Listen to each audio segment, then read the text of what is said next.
When do we want this? Thank you to everyone that has come. Thank you really for standing with us. I'm a black man in Dublin.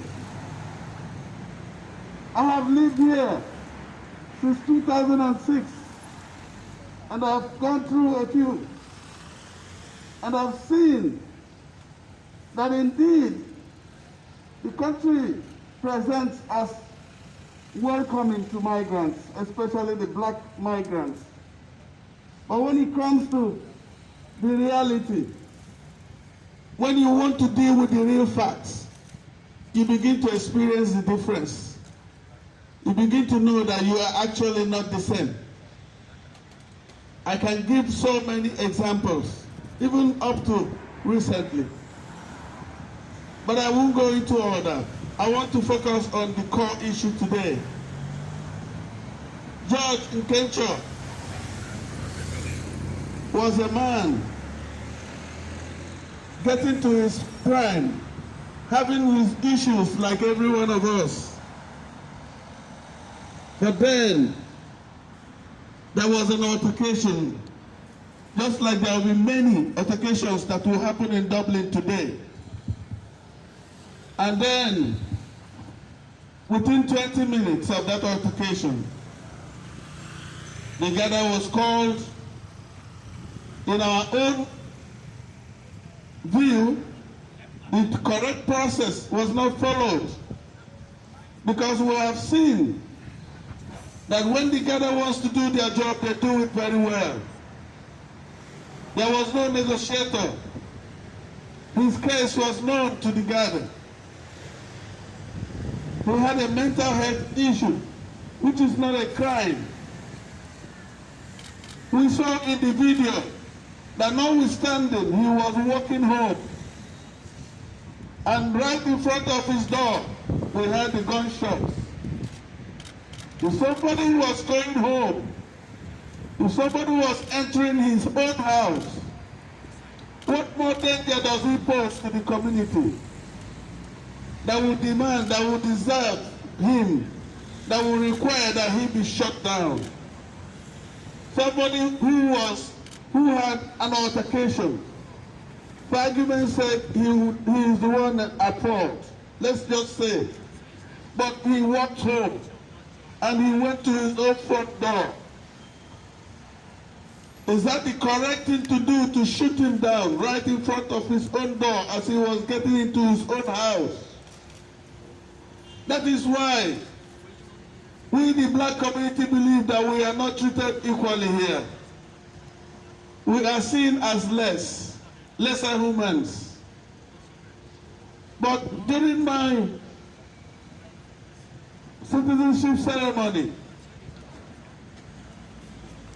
the minister said we are welcome with everything we are as black people. Our music, our dance, our lifestyles, our cultures, our religion, and everything. Does it mean we are allowed to bring it and it will become a problem for us? Why give us such a hope of integration when we will be treated differently? It is not okay the way we live. We can go and look into the books when it comes to employment, into the kind of jobs we do. Most of the jobs we do is because of the fact that the doors have been shut in front of us. Personal interview does not guarantee you the job. Having the qualification does not guarantee you the job. There are so many things. When you want to try, you get to the glass ceiling. So quickly, you get to the glass ceiling. Something is meant to push you down. We want to stay in Ireland and we want to contribute. But we want to be treated fairly and equally. That is why, as the inquest begins, we still maintain our position that we want an independent inquiry. We want an independent inquiry. inquiry. What do we want? Justice. What do we want it? No. What do we want? Justice. What do we want it? No. So like I said, we want an independent inquiry. It may be the norm, but we don't see how the police arm will be investigating another police arm against a black minority that ordinarily is being treated unfairly. We don't see how justice can come from that. That is why we want an independent inquiry. We don't see how all of what is happening now will lead to justice. When we remember how much the press did to subvert this story when it broke, all the allegations and 32 convictions that were manufactured and said to be against George Nkencho.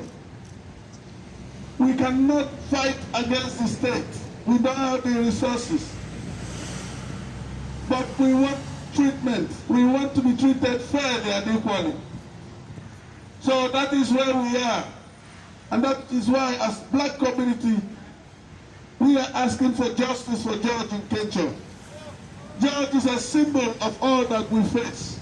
And we want justice now. What do we want? Justice. What do we want? Yeah. Thank you so much. Thank you. Thank you very much. We have a couple of more speakers, hopefully short.